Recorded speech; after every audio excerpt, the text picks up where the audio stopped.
Hi there, my name is Ryan Jansen, and I'm the owner of an aerospace machine shop, B&R Custom Machining, and a processing facility, B&R Processing.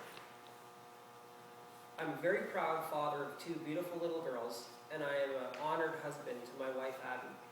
Today I want to talk to you about something that inspires me and is very important to me, and that's family. Not only my family, and not only the families of those in my world, but also to you. So I want to encourage you today and hopefully inspire you as best as possible.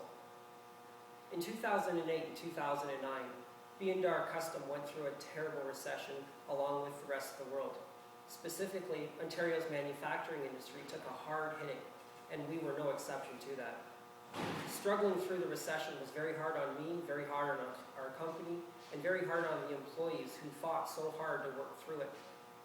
I remember at the worst of the recession, calling my wife up on the way home from work saying, "Honey, I've failed us. I'm unable to provide for our home. We have to move. We got to put our house up for sale to keep this business going." Her response I'll never forget. She said to me, "That's okay, Ryan. I love you and we're still together." And that inspired me.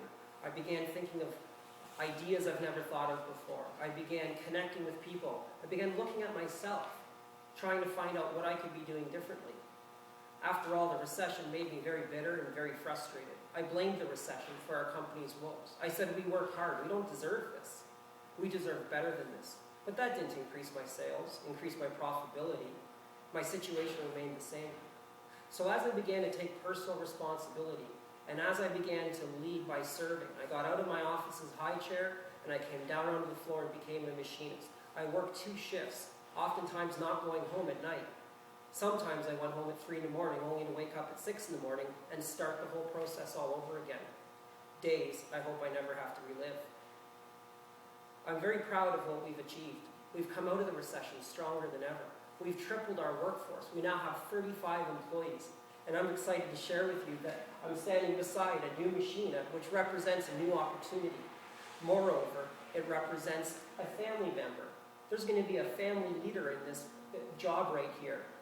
And this individual is going to increase their skill set, increase their wage, increase their contributions to profit in this organization. And that inspires me. I'm excited about what we've achieved. Yet, with the surge of recent NDP support, I feel that these family values of personal responsibility, hard work, ownership of private property, freedom of choice, they're all under attack. Did you know the Socialist Party, the NDPers, are part of Socialist International, which is a worldwide organization with members in many different countries? Did you know their objective is to create a world of fairness? Did you know that this was done through socialist tenets, which is, in sum, a government-planned and controlled economy? Translation, the government wants a bigger piece of our pie here. And they look to do this through taxes, and when they don't collect enough, debt. This is an assault on your family, and I believe you should take this into consideration. The NDP logic isn't very sound.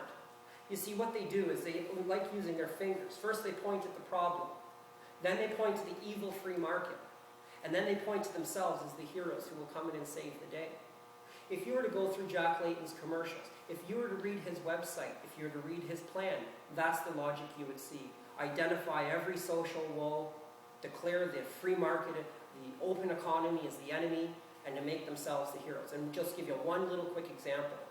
Jack Layton rightly noticed that there's lots of debt with Canadian consumers, and the banks are charging a lot of interest, 18 to 25%. Now this is putting a lot of strain on family households. So what does Jack Layton do? Let's run through the logic. Looks at that problem. Who does he point to? The big evil banks gouging people. And what's his solution?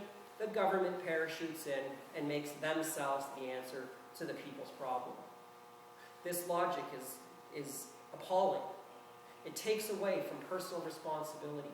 It takes away from that individual learning how to benefit from budgeting, from learning what's inside of them that causes them to buy things at an interest rate of 25% that more often than not doesn't really add to their lives. Nothing wrong with the items, just let's get our priorities straight. So we see a logic that is very different than a free market.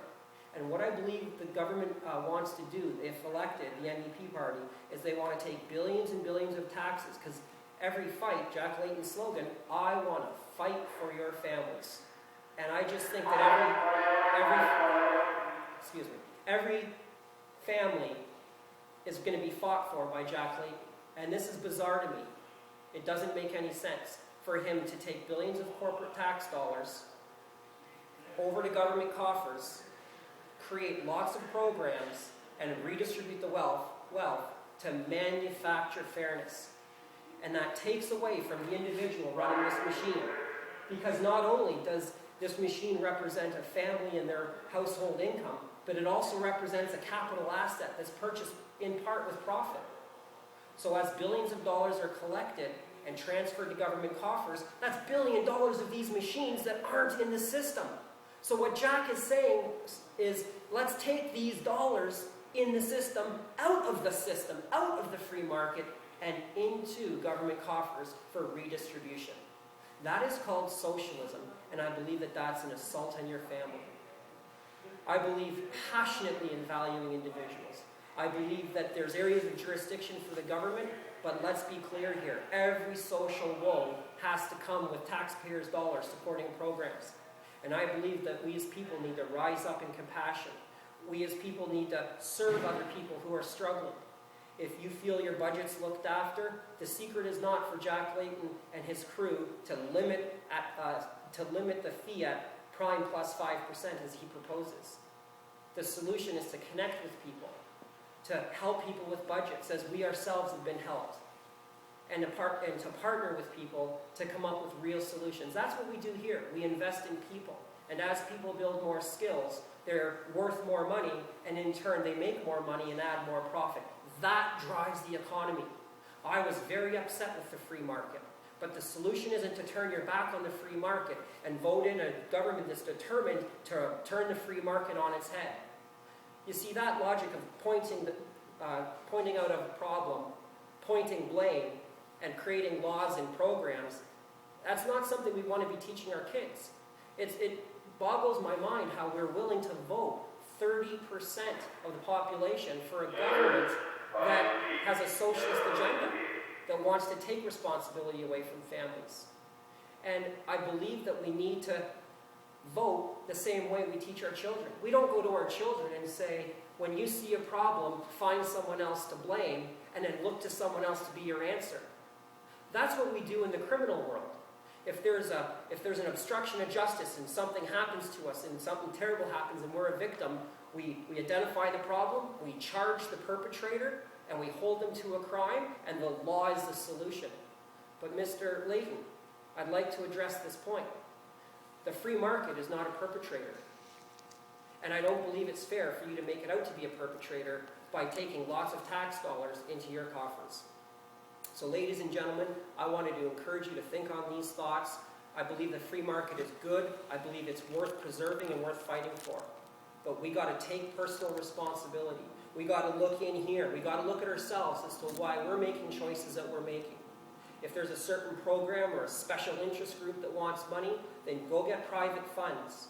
And I encourage you to do that. So I thank you for your time, and I thank you for your consideration.